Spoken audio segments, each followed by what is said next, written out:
Y'all see that? That's what I've been waiting for. License to carry handgun. But yeah, so look, it's been about 2 months, 8 weeks, 60 days, a long ass time. Yeah, but it finally came. And I've been waiting on this because I told myself I wouldn't buy no more guns until this came. And it's here. So now we're gonna start with the gun content.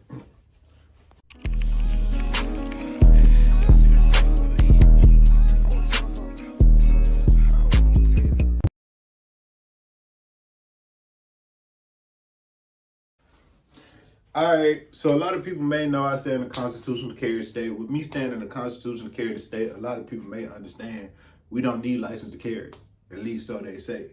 Don't get me wrong, it's more beneficial to have a license to carry versus not having it. It's just more laws that you could avoid and basically showing that you're allowed by the citizen with a license to carry versus without it.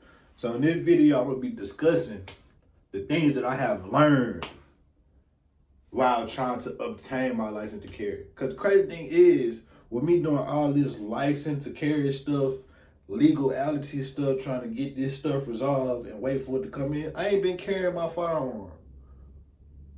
Which showed me a lot. But we're going to talk about it.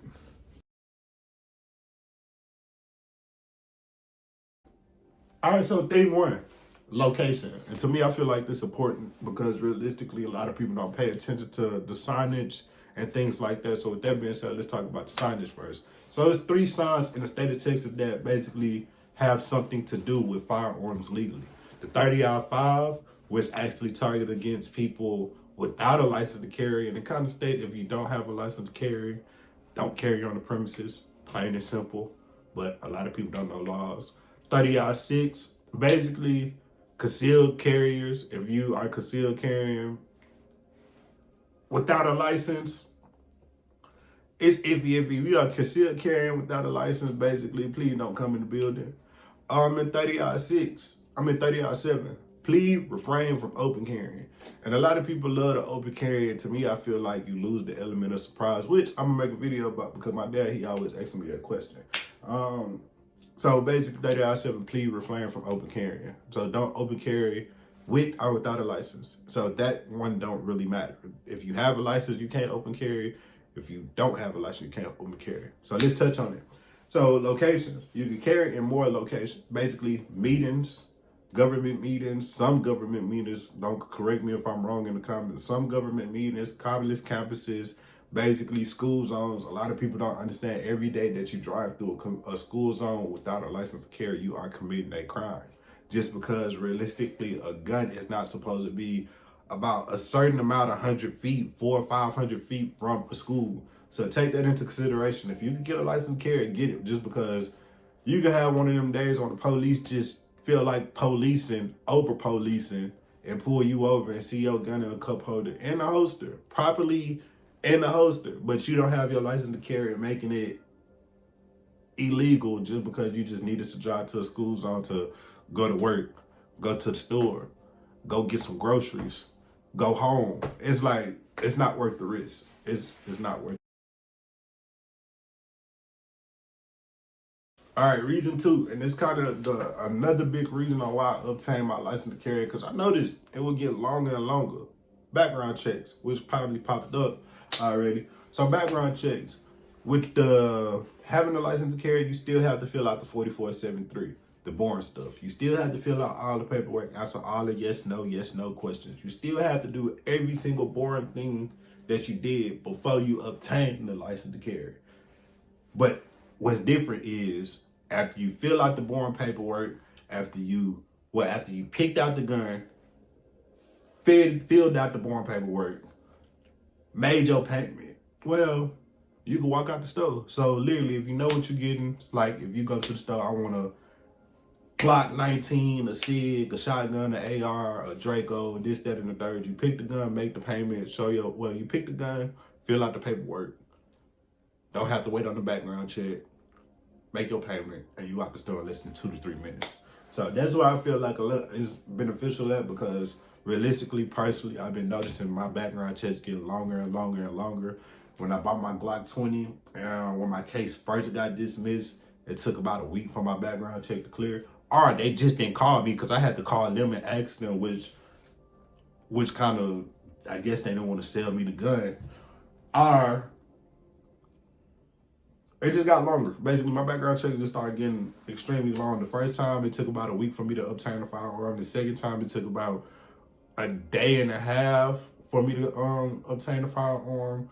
The next time, 30 minutes, an hour, 30 minutes, an hour for all the rest of the time. And I was like, damn, I can't keep wasting my time like this, because while the person in front of me just bought a gun, used their license, went to the gun range, and now probably at home cleaning it, I'm just sitting there, because some gun stores don't want you to leave as they doing the background check. I'm just sitting there with nothing to do, like, dang, I should have brought a book or something. Even though they had books, but it was gun books, and I like to read books that be booking and teach me stuff. But yeah, background checks. If you have a extensive waiting period with your background checks, your license to carry, you should get it. And don't get me wrong, it is something beneficial to have. 3, legal protection. So a lot of people may know by now, by this point of this video, having your license to carry is about a lot of legal advantages, such as background checks, carrying in more locations, and also it's just legal protection. And if you have to use it in self-defense, your firearm in self-defense, I'm saying using your license to carry in self-defense, what you gonna do, throw it at somebody? That'd be crazy if you cut somebody. But no, if you have to use your firearm in a legal defensive stand, realistically, a license to carry give you a safety net. If the scenario look like a self-defense situation, the only thing that could happen is gun get confiscated, they take your statement, you walk away, and you could go replace the gun. Or if you like a gun enthusiast for real, you just go home, switch guns, and wait to get your gun back, or for the police to investigate. Now, mind you, if you do find yourself in a self-defense situation, the investigation can take a long time. Police take their time. Investigators take their time. They want to see if you did it intentionally or did you react off of self-defense. Some people do make videos after a self-defense incident, then make it seem like they did it intentionally, which, hello, you just got charged with something in the near future. And a lot of people just, let me explain what happened, and have the video evidence. Shout out to Chris TV. He had a self-defense situation a couple of years back in Dallas. I think it was Dallas. I'm not 100% sure. I'm not no stalker. I don't know what he did. But he had a self-defense situation where he actually defended himself in front of an FBI building. And it kind of was amazing because he actually stated that in that moment, he didn't know what to do. He's fight or flight mode. And he basically went into defending himself and saving his life. That's not what he said, but that's how I interpret it. So we're going to keep going. State reciprocity for number 4. So some people may be like, what is state reciprocity? I think I'm saying it right. I'm not sure. If I'm not, it popped up before. Realistically, state reciprocity where other states recognize your license to carry. And I know in Texas, at least 30 plus states recognize the Texas license to carry. And luckily, those are the states that I would go to, because I know I'm not going to California anytime soon. I know I'm not going to Virginia because they just changed their gun laws. And they tried to make it seem like they're targeting criminals when realistically they just made a whole bunch of criminals overnight. Same thing that they did with the Brace law a few years ago. They made a whole bunch of people convicted felons overnight. And that's what they do. Well, that's misdemeanors in Virginia. But realistically, it allows you to carry in other states as if you would carry in your home state. The police will look at it the same way. They have to recognize it the same way. Oh, this person have a license to carry, meaning all guns are legal. Now, let me say this.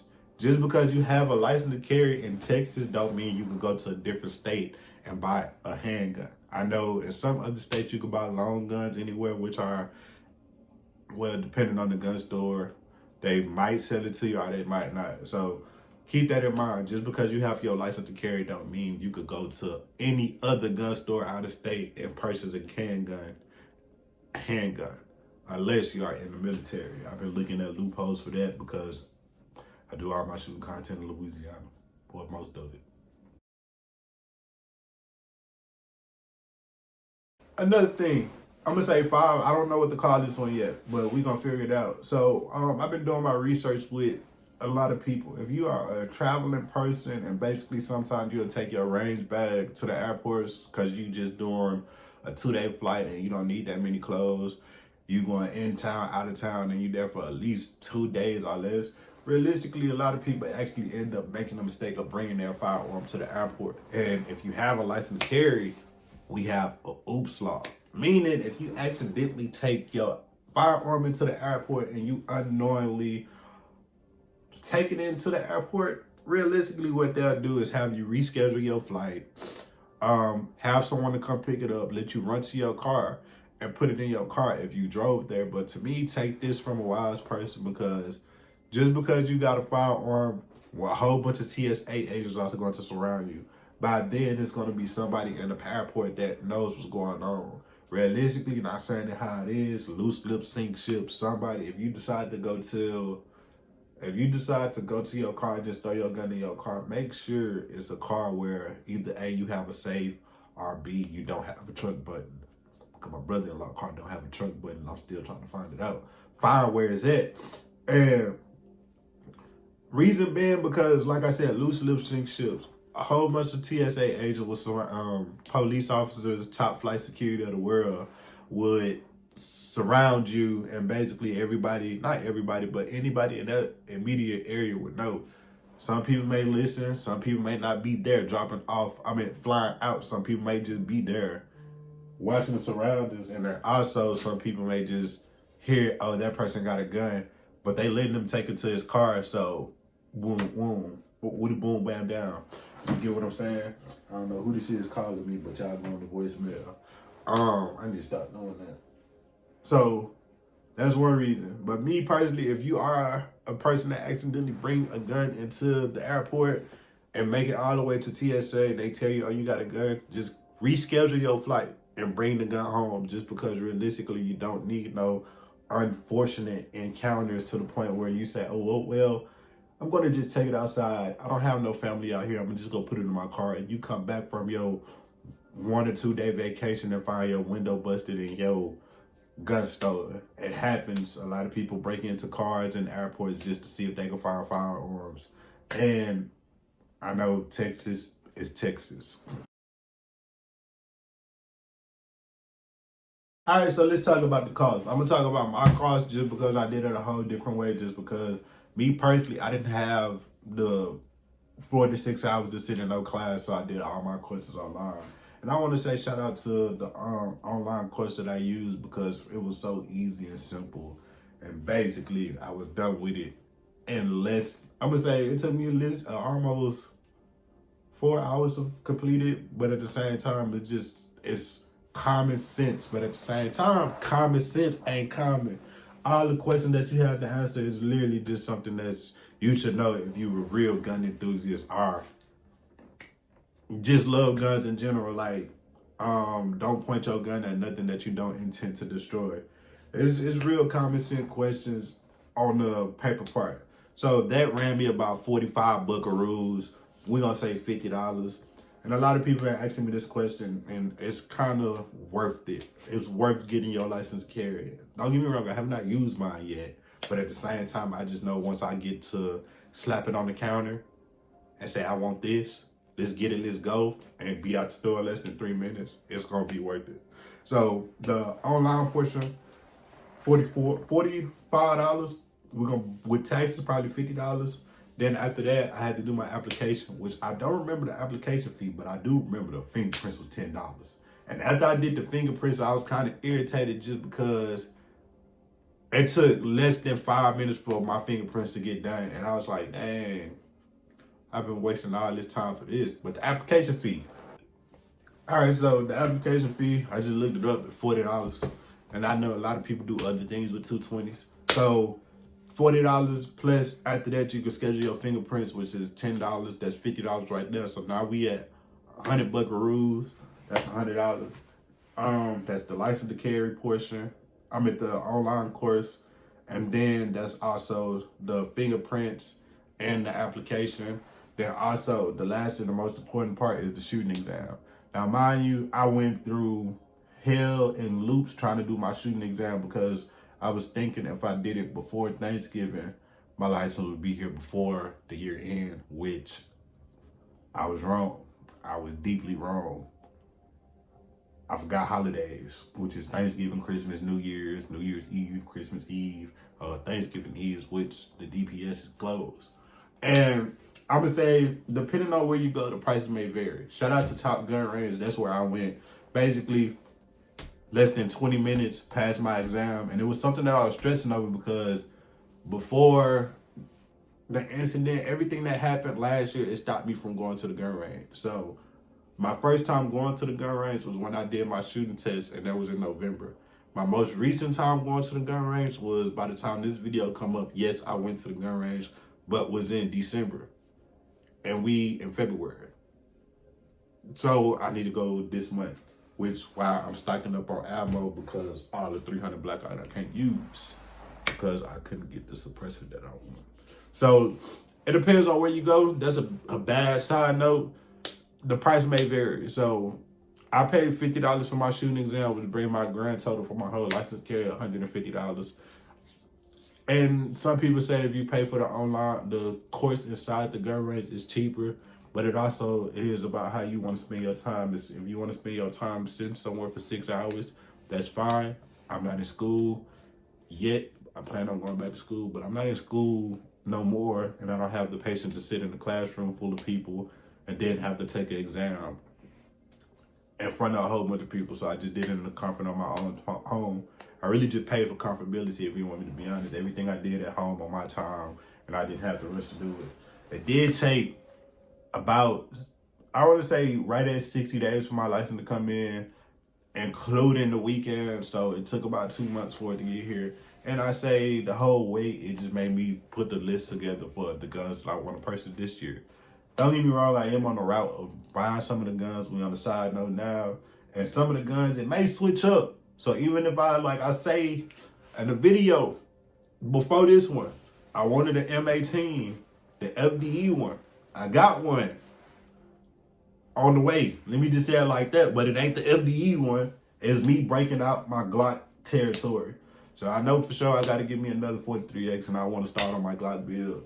And basically, it's just making it more easier for me to go in the gun stores, put the license to carry on the table. Not on the table, but present my license to carry, fill out the 4473, and I'm out the store in less than 5 minutes. Well, it's not 5 minutes. It depends on how fast the people that you work with are.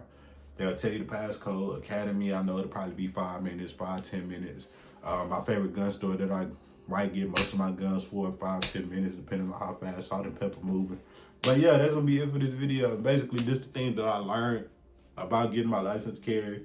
And also, another thing, if you're thinking about getting it, stop thinking. Just do it, because realistically, you won't know how much it means to have it until you get to use it in some unfortunate circumstances, like getting pulled over.